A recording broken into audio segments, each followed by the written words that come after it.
Assalamualaikum warahmatullahi wabarakatuh. Salam sejahtera untuk kita semua. Om Swastiastu, Shalom, Namo Buddhaya, Salam Kebajikan. Salam Pancasila. Selamat datang di channel Civics Corner, media literasi kewarganegaraan. Channel ini berisi informasi-informasi seputar pembelajaran, keguruan, maupun informasi tentang pendidikan lainnya. Nah, pada tayangan ini merupakan penjelasan atas materi yang pertama di bab yang pertama, mata pelajaran pendidikan Pancasila dan kewarganegaraan. Bab 1, mata pelajaran pendidikan Pancasila dan kewarganegaraan ini membahas tentang dinamika perwujudan Pancasila sebagai dasar negara dan pandangan hidup bangsa. Nah, kalian anak-anakku kelas 9 tentunya sudah tidak asing lagi tentang Pancasila. Bagaimana kalian sudah sedikit banyak mempelajarinya di kelas 7, yaitu tentang proses perumusan dan penetapan Pancasila sebagai dasar negara. Kemudian di kelas 8 kalian juga sudah membahas bagaimana kedudukan, arti maupun fungsi dari Pancasila. Dan di kelas 9 ini kalian akan membahas tentang dinamika perwujudan Pancasila sebagai dasar negara dan pandangan hidup bangsa dalam masyarakat. Nah, bisa kalian saksikan di sini ada potret kegiatan yang dilakukan oleh masyarakat. Di sana masyarakat sedang melakukan kerja bakti atau gotong royong. Nah, sebenarnya kegiatan-kegiatan yang dilakukan masyarakat pada gambar ini merupakan cerminan bagaimana Pancasila itu diwujudkan dalam kehidupan sehari-hari dalam masyarakat. Nah, tentunya kalian juga pasti sudah pernah melakukan gotong royong, bukan? Lalu bagaimana dengan dinamika perwujudan Pancasila dalam masyarakat? Dinamika itu apa sih?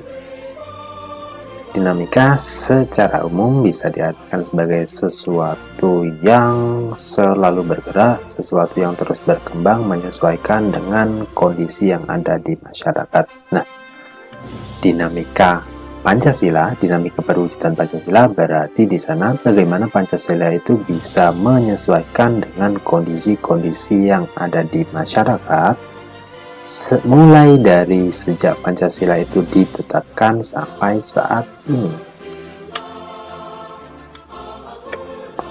Nah, setelah kalian memahami atau memperhatikan tayangan ini, diharapkan nanti kalian setelah ini dapat menjelaskan bagaimana dinamika penerapan Pancasila dari masa ke masa. Nah, ini adalah subbab yang A. Dinamika penerapan Pancasila dari masa ke masa ini. Selain kalian memperhatikan tayangan ini, kalian juga bisa sambil menyimak di buku yang sudah kalian terima dari sekolah di halaman 2 hingga halaman 11.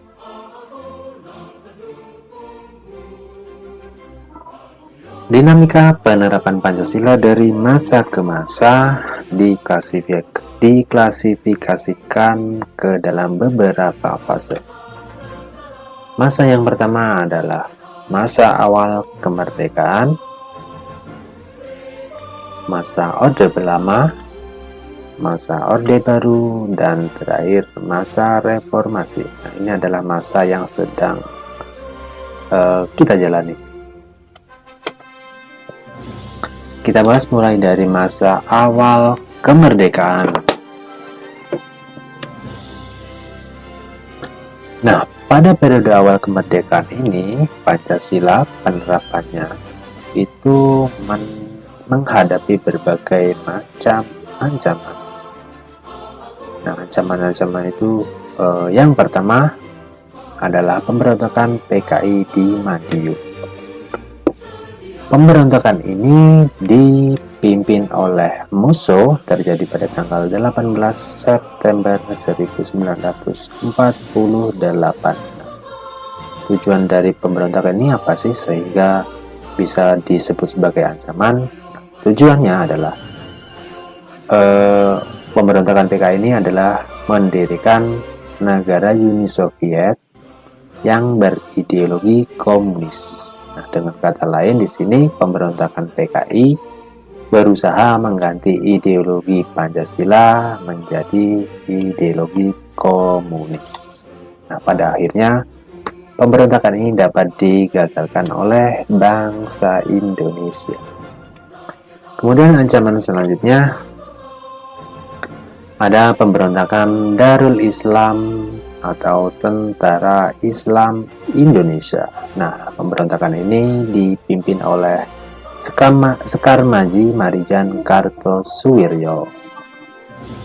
Pemberontakan ini ditandai dengan didirikannya Negara Islam Indonesia pada tanggal 7 Agustus 1949. Tujuan dari Negara Islam Indonesia adalah mengganti Pancasila sebagai dasar negara dengan syariat Islam. Nah, di sini dengan kata lain, pemberontakan DI itu dia berusaha mengganti Pancasila menjadi ideologi Islam. Nah, tentunya ini sangat tidak sesuai dengan kehidupan bangsa kita yang sangat multikultural, di mana terdapat beberapa agama yang hidup di dalamnya, tidak hanya Islam. Kemudian ancaman yang selanjutnya, ini ada pemberontakan Republik Maluku Selatan. Ini merupakan gerakan separatisme. Separatisme itu bagaimana? Separatisme adalah gerakan memisahkan diri dari NKRI. Nah, RMS ini dipimpin oleh Christian Robert Stephen Soumokil. Nah, tujuan pemberontakan dari RMS ini apa sih? Tujuannya adalah untuk membentuk negara sendiri yang didirikan pada tanggal 25 April 1950.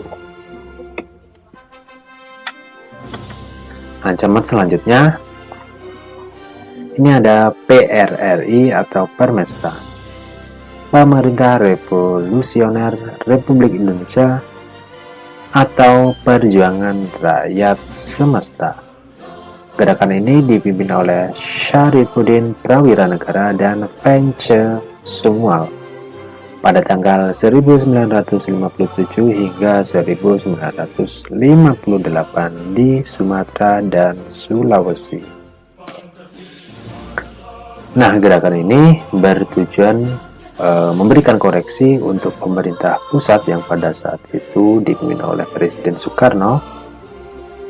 Dikarenakan pada saat itu Soekarno dianggap sudah tidak bisa lagi menerima nasihat-nasihat, masukan-masukan dari masyarakat, sehingga terjadi banyak ketimpangan sosial. Pada saat itu juga pemerintah yang dipimpin oleh Soekarno dianggap telah melanggar undang-undang, terus pemerintahan yang sentralistik yang terpusat pada satu tangan seseorang, sehingga pembangunan yang ada di daerah ini kurang terperhatikan dan terabaikan. Ancaman lainnya itu ada APRA, Angkatan Perang Ratu Adil. Nah, gerakan ini merupakan milisi yang didirikan oleh Kapten Raymond Westerling pada tanggal 15 Januari 1949. Nah, Kapten Westerling memandang dirinya merupakan Ratu Adil yang diramalkan akan membebaskan rakyat Indonesia dari belenggu tirani. Nah, APRA ini telah melakukan serangan kudeta terhadap pemerintah Republik Indonesia pada tanggal 23 Januari 1950.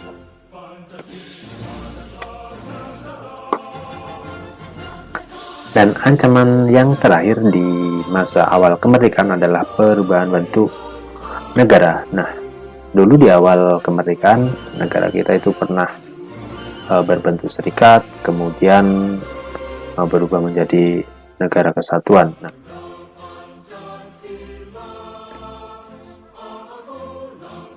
Nah, kemudian pada masa Orde Lama, periode ini dikenal sebagai periode demokrasi terpimpin. Nah, demokrasi terpimpin merupakan sebuah sistem demokrasi yang seluruh keputusan dan pemikiran dalam pemerintahan negara itu berpusat pada pemimpin negara, dan pemimpin pada masa ini adalah Presiden Soekarno. Ideologi Pancasila pada masa Orde Lama ini seolah-olah berdiri di antara liberalisme dan komunisme. Jadi Pancasila ini berusaha berada di tengah-tengah antara liberalisme dan komunisme. Liberalisme dan komunisme itu seperti apa? Silakan nanti kalian bisa cari sendiri melalui berbagai media seperti di internet dan lain-lain. Kemudian Pancasila juga dimaknai bukan berada pada kekuasaan rakyat pada saat itu, melainkan pada kekuasaan presiden. Jadi di sini dulu Pancasila hanya dipegang oleh presiden pada saat itu. Kekuasaannya hanya di tangan presiden. Nah, selain dari dua hal yang ada di sini, ada juga beberapa penyimpangan terhadap penerapan Pancasila di era Orde Lama. Di antaranya adalah yang pertama, Presiden Soekarno pada saat itu pernah ditetapkan sebagai presiden seumur hidup. Nah, bayangkan ini, ketika seorang presiden menjabat seumur hidup, ini tentunya akan menyebabkan kekuasaan yang semakin besar dan tidak terbatas. Kemudian selain penyimpangan tersebut, ada juga pada masa ini Presiden pernah mengeluarkan penetapan presiden, yaitu yang isinya membubarkan DPR hasil pemilu 1955. Kemudian yang terakhir, penyimpangan yang terakhir adalah Presiden pernah membentuk MPRS, Majelis Permusyawaratan Rakyat Indonesia, yang anggotanya itu terdiri atas anggota DPR GR, DPR gotong royong, kemudian utusan daerah dan utusan golongan yang semuanya itu diangkat serta diberhentikan oleh presiden.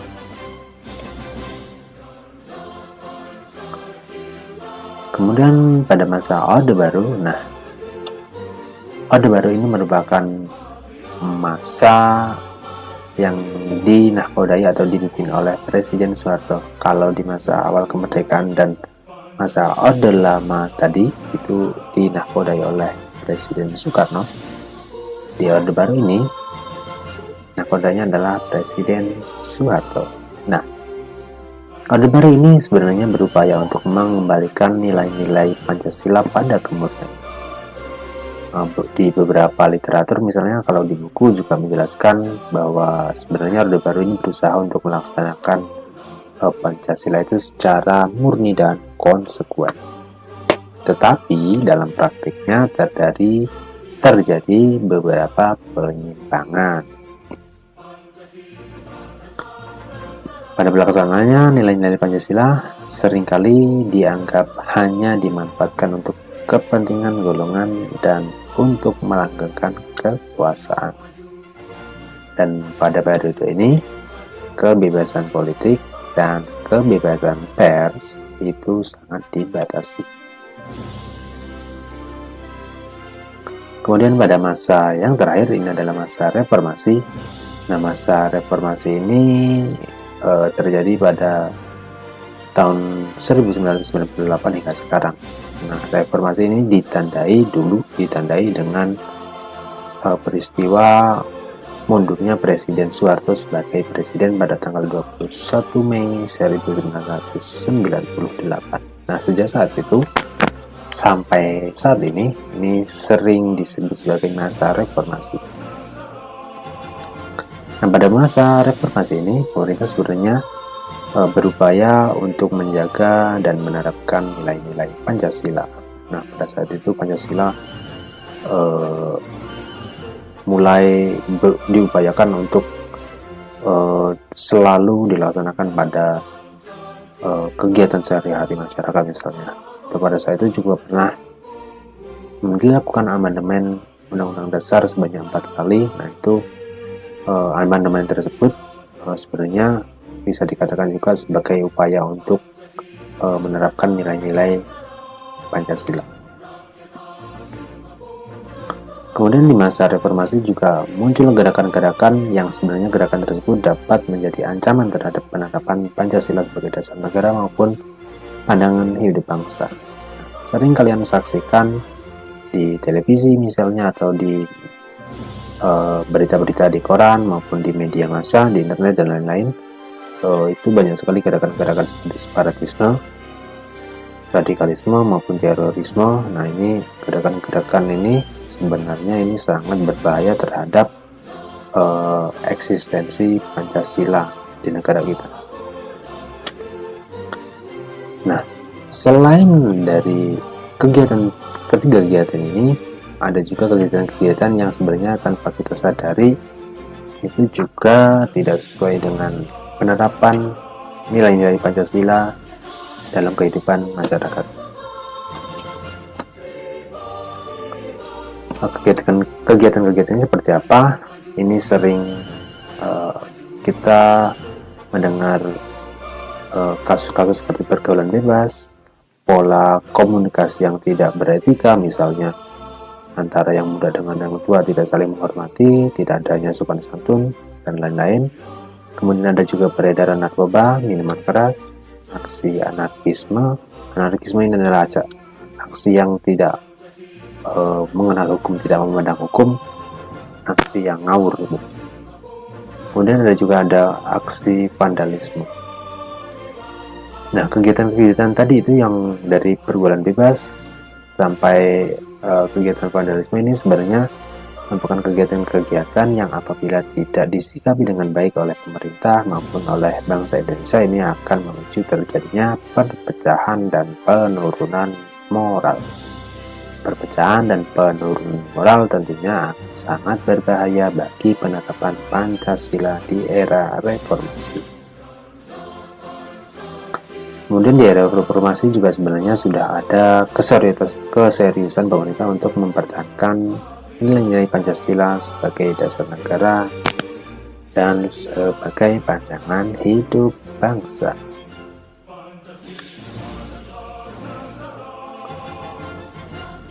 Demikian, itu adalah pemaparan materi yang pertama di bab pertama tentang dinamika perwujudan Pancasila sebagai dasar negara dan pandangan hidup bangsa.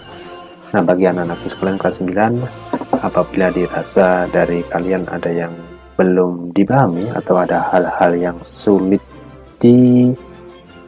dimengerti pada tayangan ini, silakan bisa menghubungi Bapak secara personal maupun dapat menghubungi melalui grup yang sudah kita buat. Sekian, wassalamualaikum warahmatullahi wabarakatuh. Om Santi Santi Om. Salam Pancasila.